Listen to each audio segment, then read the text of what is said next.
Hola, ¿qué tal? Ya estamos en Arsenal, donde semana a semana, usted lo sabe, comentamos los acontecimientos más relevantes que ha habido en el país y en el mundo, en compañía de Paola Barquete. Hoy tenemos un invitado que está muy a propósito del clima que estamos viviendo. Se trata del secretario de Energía, Pedro Joaquín Codwell, expresidente del PRI, ex senador, ex gobernador de Quintana Roo, a quien le vamos a preguntar ya de entrada, ¿cuál es el reto que se viene, secretario, con estas 23 leyes secundarias que debe el Congreso aprobar en los próximos meses? ¿Qué espera usted de esas leyes? Ayer decía Gurría que había que tener cuidado con los dentistas legislativos o algo así dijo, que pudieran quitarle los dientes a esa reforma. ¿Usted tiene esos temores? Bienvenido, sí. Bienvenido, secretario. Bueno, pues bueno, muchas gracias, Pancho, muchas gracias, Paola, por invitarme aquí a participar en su programa. Y bueno, pues el tema sí es verdaderamente importante para el país, el tema de la reforma energética. Yo declaraba que eran 23, pero haciendo una segunda revisión nos encontramos que son 26. 26. Leyes secundarias, desde luego algunas más profundas y complicadas que otras. Afortunadamente los legisladores en la reforma constitucional no solo modificaron el 25 y el 27 y el 28 de nuestra Carta Magna, sino que fijaron en el decreto 21 artículos transitorios. Y esos artículos transitorios establecen la ruta de navegación que debemos seguir en las leyes secundarias. Ahí está el diseño institucional y el rumbo que deben de tener la reforma en las leyes secundarias. Por eso este riesgo que decía Gurría de que pudiera la reforma... Los dentistas legislativos. Sí. Está muy disminuido, ¿no? Y el mismo Gurría también hacía alusión a que el diablo está en los detalles, ¿no? Y bueno, también hace alusión a la parte de llevarlo a la práctica, de la diferencia y la distancia que puede haber entre las modificaciones a las leyes y ya poder realmente cambiar de forma sustancial el ambiente energético en nuestro país. Sí, por eso nosotros tenemos visualizada la reforma en 3 etapas que están concatenadas. La primera, que concluyó en diciembre, que era la reforma constitucional con su régimen transitorio. La segunda tendrá que ser la legislación secundaria, estos 26 cambios a las leyes respectivas. Y la tercera etapa, que es muy interesante y compleja, va a ser la implementación de la reforma. Hacer que lo que está plasmado en la ley y en la Constitución pues se vaya reflejando en la realidad. Ese es un reto muy grande, ¿no? Implementar bien la reforma, que no vaya a haber omisiones o deformaciones o desvíos que trastoquen con los buenos propósitos que está contenido en las leyes. ¿Qué debemos entender, secretario, por quitarle los dientes a las reformas estructurales? ¿Usted qué entendió? ¿Qué quiso decir? Yo entendería un poco como descafeinarla, ¿no? ¿Y cómo se podría, por ejemplo, descafeinar Yo creo que no se va energética? No se puede descafeinar justo porque el constituyente permanente estableció estos 21 artículos transitorios de la Constitución que marcan claramente el diseño constitucional. Ahí están, por ejemplo, ya los contratos que podrá emitir el gobierno en la exploración y explotación.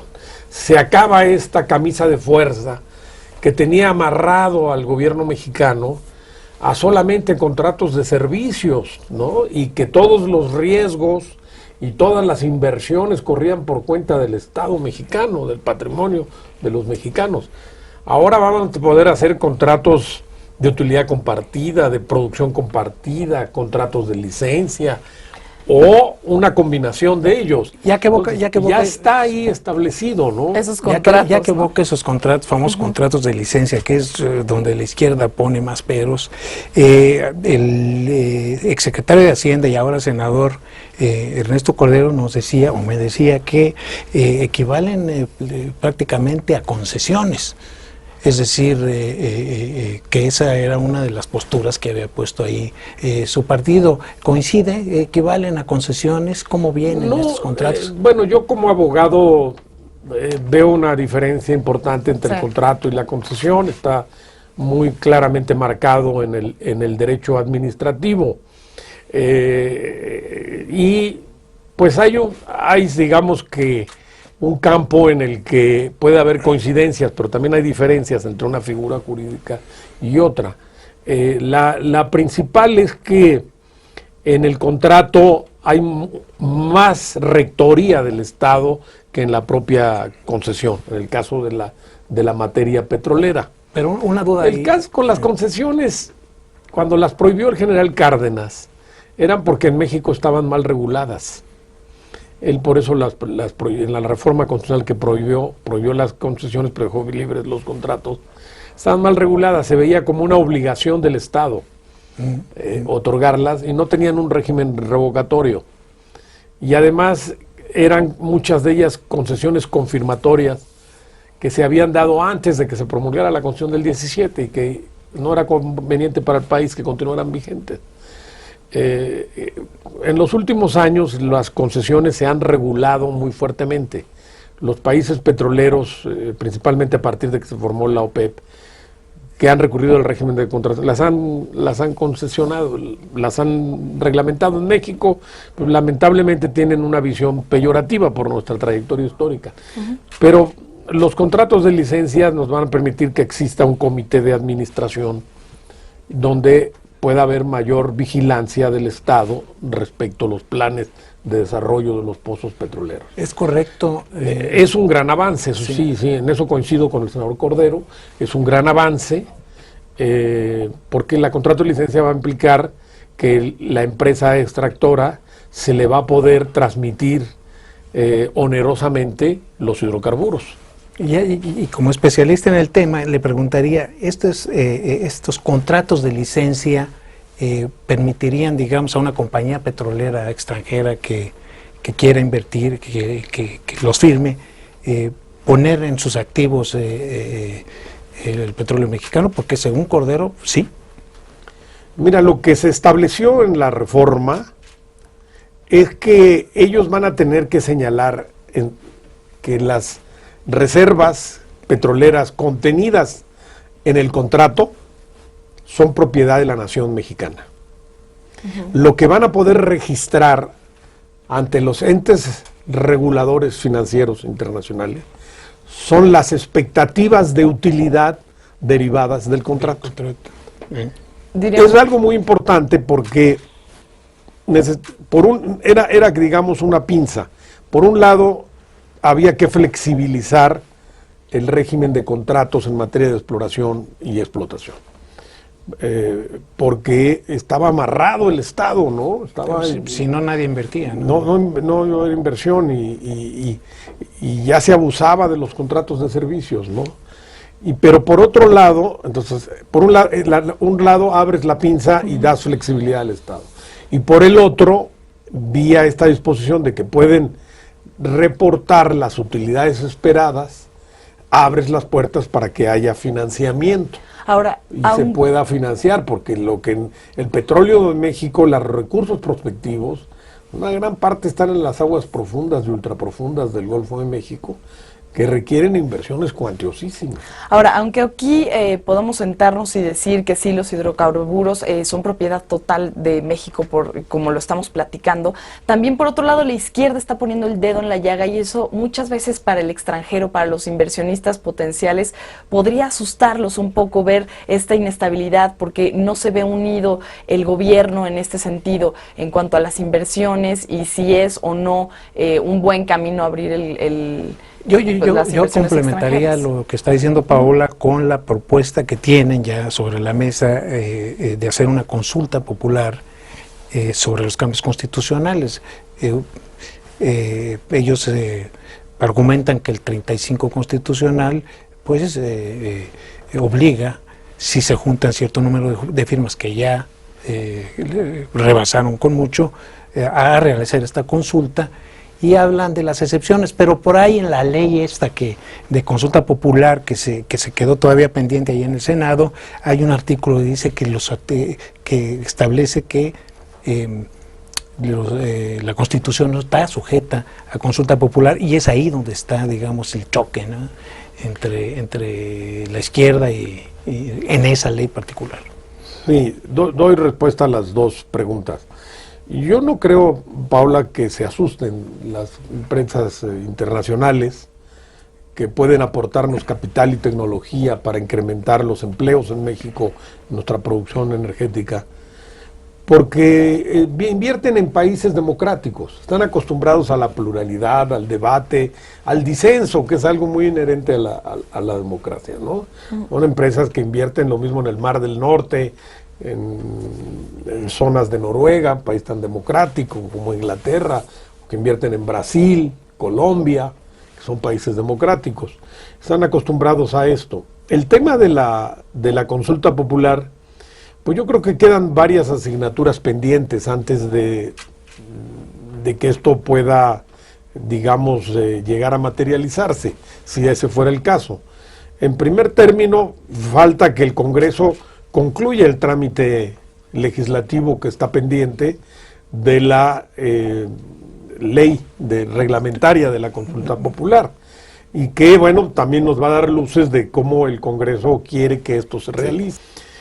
Una vez si esto fuera aprobado, pues el siguiente paso, y dependiendo de lo que contenga la ley secundaria, habría que ver por parte del IFE, entiendo, la autenticidad de las firmas y la verificación del número. Y finalmente será el Poder Judicial Federal, a través de nuestro máximo tribunal, el que tendría que determinar si es constitucional la reforma. Esto que tú estás señalando de que si puede haber una consulta sobre una reforma constitucional ya aprobada, o también si procedería en el caso de una reforma como la energética, que tiene un altísimo contenido hacendario. Es una reforma muy vinculada a los ingresos y egresos del Estado, que es materia vedada en la Constitución. Pero bueno, vamos a esperar un poco, en tanto se hace la legislación secundaria, que determinan los legisladores con la ley, ¿no? Decía Barbosa el otro día, ya no se acuerdan del nacionalismo revolucionario, ya no se acuerdan de la Constitución, de cómo la defendían. ¿Cómo explicamos esta evolución, digamos, tú que vienes de muchos años en el PRI, que defendiste en su momento el nacionalismo revolucionario y sus dogmas, que ahora estemos hablando exactamente de lo contrario? Pues es que la historia es dialéctica. Los partidos tienen que ajustarse a los nuevos tiempos. Los partidos que no se modernizan, su pensamiento, sus métodos de acción, se vuelven partidos anquilosados, anacrónicos en sus planteamientos.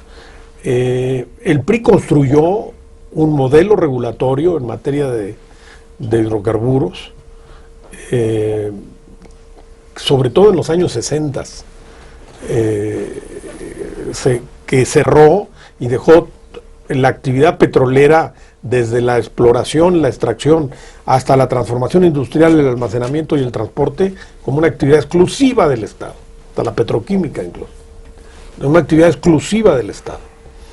Eso funcionó con sus claros y sus oscuros, incluso se convirtió en una vertiente cultural del nacionalismo mexicano. Sin embargo, empezando finales del siglo XX y principios del siglo XXI, ese modelo empezó a producir rendimientos decrecientes. Entonces, no darnos cuenta de eso sería ser terrible para el PRI, ¿no? Para el propio gobierno. Y otra cuestión, el riesgo que había, yo creo que eso fue fundamental en la decisión que tomó el presidente Peña Nieto de hacer la reforma energética. El riesgo que se estaba ocurriendo es que esos rendimientos decrecientes que estábamos teniendo, que se traducían en pérdida de producción de crudo, pérdida de producción de gas, nos estaba llevando a ser cada vez más un país importador de energía. Entonces, estaba en riesgo, y es lo que vio el presidente, la seguridad energética del país. Por otro lado, en tanto la producción de hidrocarburos, petróleo y gas caía, las tarifas eléctricas subían. Ya somos el tercer país de América Latina con tarifas eléctricas más caras. Claro. Y comparado con Estados Unidos, por ejemplo, la industria mexicana paga en promedio 84% más caras las tarifas. Entonces, también el presidente vio el riesgo de que el país pierda competitividad económica, porque si los precios de los energéticos, el gas y la luz son más baratos del otro lado de la frontera, las empresas se van a ir para allá, el empleo se nos va a ir para allá. Entonces, esa fue la decisión fundamental del titular del Poder Ejecutivo Federal: vamos a una reforma de fondo. Y quizás estas mismas reformas tienen como sus efectos secundarios inevitablemente en el lado político que hemos estado tocando en varias ocasiones, que ahorita hacía Francisco alusión, y en ese contexto AMLO, que es un personaje que quizás ha perdido seguidores, pero sigue haciendo sus declaraciones, y cito tal cual. Y sigue teniendo su peso. Sí, y sigue teniendo su peso importante, por supuesto, en la política, y cito, dice que, bueno, en su momento el secretario vino a hacer el trabajo sucio y entregar el petróleo. Traidorzuelo. Esas son las palabras de AMLO. Entonces, bueno, pues inevitablemente hay que darle seguimiento a esas frases tan célebres de AMLO y pues escuchar qué opina usted. Bueno, yo quiero decir que primero me da mucho gusto como ser humano que AMLO, es como ustedes le llaman, esté ya sano y esté de nuevo en la arena política. Sí. ¿No? Bienvenido. Regresó con fuerza. Y veo que regresa siendo el mismo. El mismo. Sí. Y entonces... Él así es, ¿no? Me parece que en el tema petrolero, pues es una declaración muy epidérmica. Yo creo que él viene de una entidad petrolera, debería tener una mayor cultura y entender un poco más lo que está pasando, los riesgos que hay de que si nuestro país se quedaba con un modelo en materia de hidrocarburos anacrónico, Claro. pues íbamos a convertirnos en un país dependiente de energía, principalmente de los Estados Unidos, ¿eh? Quizás su mensaje tiene que ver mucho por a quién se dirige y son los ciudadanos quienes también querrían ver en dónde vamos a ver el resultado de una reforma energética tan grande, tan llamativa. Nosotros en el bolsillo lo vamos a sentir, sí o no, y en dónde. Eso es muy importante, ¿Y cuándo? Paula, es muy importante, porque es lo que la gente oye de reformas, pero Sí. al final dice, bueno, y yo, el ciudadano, ¿A mí qué me toca? que me toca. Y yo creo que sí, gradualmente van a haber beneficios de la reforma. La medida en que la estemos implementando, van a ver dónde van a estar estos beneficios. Hay una parte que a mí me gusta mucho y le veo una gran vertiente a la reforma, que son los empleos. Yo creo que los jóvenes mexicanos van a tener mucho más oportunidades de empleos en el sector energético. Yo creo que va a detonarse un empleo, va a haber una demanda que también es un reto para el país, porque buena parte de estos empleos van a demandar mano de obra calificada. Y preparación. Va a haber oportunidades para técnicos, va a haber una gran demanda de geólogos. ¿Y estamos preparados para obtener esos empleos? Tenemos la infraestructura educativa para hacerlo. Estamos ahora conversando con ACID, en unos días más con el secretario de Educación Pública, para pues, buscar lanzar algún tipo de programa que incentive, que esta gran infraestructura educativa que tiene México, incentive la formación de estos cuadros profesionales que vamos a necesitar. Pero bueno, ahí va a haber una gran oportunidad de empleo para los jóvenes mexicanos, que es una de las cuestiones creo que yo más los frustra. Muchos jóvenes mexicanos estudian, luego no tienen oportunidades de empleo. En el sector energético se va a convertir en una de las columnas generadoras de empleo del país. A estudiar. En mayor medida de lo que es ahora. En otro campo donde se va a ver esto es que yo creo que vamos a tener tarifas de luz y de gas mucho más accesibles, mucho más en los parámetros internacionales. Y esto va a ayudar a la competitividad de las empresas mexicanas y va a ayudar también a la economía de las familias mexicanas. Sí, yo le preguntaría, porque seguramente mucha gente se lo estará preguntando, ¿cuándo calculan ustedes que estos beneficios pudieran empezarse a sentir? ¿Cuándo la gente empezará a darse cuenta de que sí, esto realmente es lo que le prometieron, porque ahorita, pues sí, hablan de empleo, hablan de electricidad barata, sin embargo, por la experiencia que hemos tenido en otros, pues hay mucho escepticismo, ¿no? La gente quiere ver realmente ya en los hechos, no en las palabras, ¿no? ¿Cuánto tardaría, Pedro Joaquín, en los cálculos que tienen ustedes en empezar a verse estos beneficios? Mira, necesitamos la legislación secundaria para poder entrar a la etapa de implementación. Si la legislación secundaria fuera aprobada, digamos, en los próximos 120 días por el Congreso de la Unión y las legislaturas de los estados, pues podríamos ya entrar hacia el segundo semestre del año a implementar la reforma. Entonces, estimaríamos que unos 2 años aproximadamente podríamos empezar a ver ya más beneficios en empleos y en inversión. Ahora, con estos 10,000 millones más o menos de dólares, que era lo que se calculaba, ¿no? Anualmente. Adicionales, claro, adicionales. En un cálculo conservador.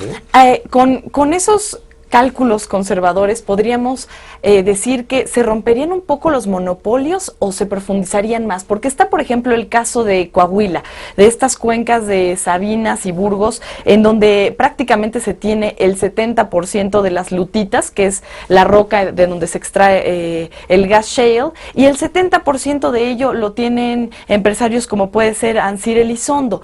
Y la monopolización quizás pueda ser también ahí un detalle delicado, y yo me imagino que quizás si viene una inversión extranjera, eso pueda romperse o va a seguir así. ¿De qué depende? Bueno, esas áreas están concesionadas para fines mineros, sí, pero no para fines de extracción de hidrocarburos. Entonces los hidrocarburos, gases, subsisten las concesiones mineras para el efecto de extraer minerales y metales de esas zonas, pero se tendrán que dar nuevas concesiones, nuevos contratos, se licitarán nuevos contratos en materia de hidrocarburos.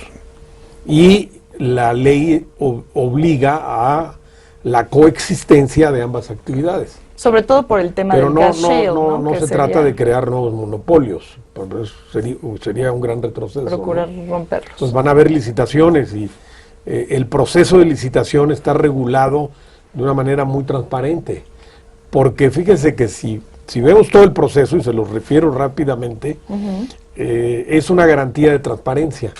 No es decisión de una sola persona a quién se va a licitar, porque la Secretaría de Energía va a determinar qué áreas salen a la licitación. Va a fijar los lineamientos técnicos y el contenido regulatorio de los contratos, el tipo de contrato que sería, si va a ser por utilidad compartida, si va a ser producción, si va a ser contrato de licencia. Pero la Secretaría de Energía no va a hacer la licitación, la va a hacer la Comisión Nacional de Hidrocarburos, que es un ente con autonomía técnica y operativa para llevarlo. Entonces, ellos van a llevar a la licitación, ellos van a asignar ganadores, ellos van a firmar los contratos y ellos van a administrar y supervisar los contratos. Los pagos no van a entrar ni a la Secretaría de Energía ni a la Comisión Nacional de Hidrocarburos. La renta petrolera va a irse, con excepción de lo que entre de impuestos, a otra tercera institución, que es el Fondo Mexicano para el Desarrollo y la Estabilización, que va a ser un fideicomiso que es de un órgano constitucional autónomo, que es el Banco de México, formado en su comité técnico con 4 consejeros independientes, el gobernador del Banco de México, el secretario de Hacienda y el titular de Energía. Entonces hay un proceso muy transparente. Además, se está fijando en los contratos, lo ordena uno de los artículos transitorios y tendremos que establecerlo en la legislación secundaria, que todos los contratos tengan cláusula de transparencia, de tal manera que los ciudadanos, los periodistas, los investigadores puedan enterarse de los costos y del contenido de estos contratos. O sea, no va a haber opacidad. Sí. Ya que evocas órganos regulatorios, estoy pensando, por ejemplo, el problema histórico que ha habido con las grandes compañías petroleras, nos quedan 3 minutos. Ha sido, digamos, la voracidad que a veces han mostrado. Tenemos el caso de las 7 hermanas, el caso Matei, o sea, a lo largo de la historia hay muchos que ilustran esto que estoy diciendo. Pedro Joaquín, ¿qué tendría que tener esos órganos reguladores para evitar, o sea, que sean suficientemente fuertes como para evitar que una compañía petrolera, por ejemplo, le meta un pleito internacional a Pemex porque no está de acuerdo con, digamos, con tal o con cual resultado de que el riesgo existe? Pues Es muy buena observación y una preocupación legítima, incluso dada la propia historia de México. Sin embargo, debo decirte que las compañías petroleras han venido a ser sometidas en los años recientes a mucho mayores esquemas regulatorios en el mundo. El mundo del petróleo empezó a cambiar desde los años 70, cuando algunos de los países petroleros más importantes se organizaron en la OPEP. Entonces se empezaron a crear figuras regulatorias. Y el hecho de que se convirtieran en países petroleros, naciones como Noruega, naciones como Inglaterra, que tienen una gran capacidad regulatoria, hicieron que el derecho petrolero, en este sentido, se fuera perfeccionando y se volviera más estricto. Creo que ellas han sido cada vez más acostumbradas a enfrentarse a estados con fuertes esquemas de regulación. La reforma fortaleció muchísimo a la Comisión Nacional de Hidrocarburos, como fortaleció por otro lado también a la Comisión Reguladora de Energía. Entonces van a disponer de mucho más recursos presupuestales, van a disponer de autonomía técnica, autonomía operativa, autosuficiencia presupuestal, y tienen nuevas potestades en la ley. Y una de las cosas que hay que trabajar en la implementación es en fortalecer estos entes reguladores, porque son los que van a hacer que estas compañías pues se ajusten a la normatividad mexicana y no afecten el interés nacional.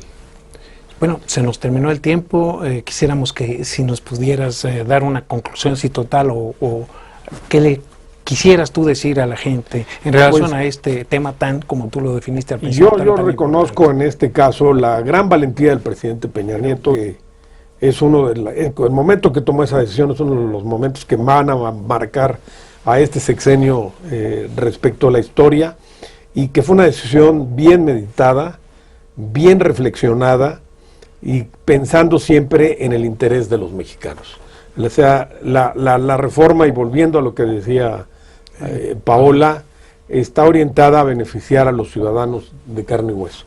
Que tengamos una economía mucho más competitiva, una economía que crezca más, que haya más empleos para los mexicanos, que no sigamos sufriendo estas tarifas de luz y gas tan gravosas, y que se puedan ver esos beneficios en la gente. ¿Y la gasolina? ¿Qué comentario? La gasolina se sujeta a precios internacionales. La gasolina va a llegar a precios internacionales.